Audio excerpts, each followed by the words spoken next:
Трябва ми помощ, тъй като аз вече ми свършиха въпросите и не знам какво да питам новоприетите. Дали вие бихте могли да вземете микрофона и да попитате някой въпрос?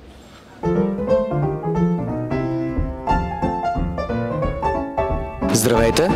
Часът е някъде около 9:10.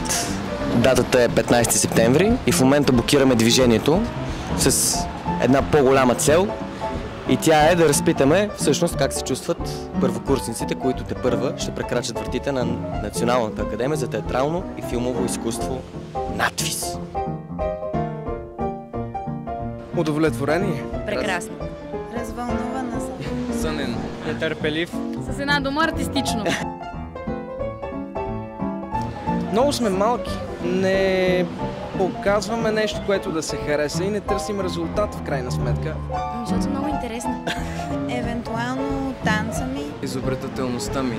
Способността на моменти да импровизирам, да измислям нещата, защото повечето неща ми бяха импровизация. Мисля, че доста добре се справих на пеенето. Не мисля, че по какъвто и да е начин мога да впечатля комисията с играта си в момента.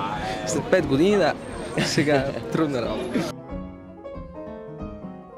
Хубави неща, хубави спомени и да сме един задружен клас.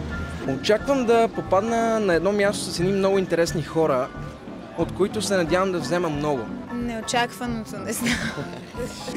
Като си видях програмата, осъзнах, че е само бачкане. И силно се надявам да се подкрепяме, а не да постъпваме като така, половината български народ, който не се подкрепя, прави точно обратното с пълна скорост.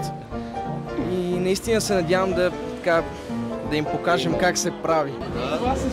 Здравейте. Добър ден. Добър ден. Разбрах, че вие току-що сте бил приет за студент в НАТФИЗ. Да.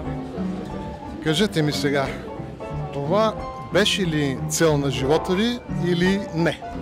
Желая го, да. Колко време се подготвяхте? Ами, горе-долу 2 години, когато го реших. Пожелавам ви успех. Благодаря ви. Ето така се прави изключителен професионалист. Аз мисля вече да оставям микрофона и да сменям кариерата. Благодаря ви.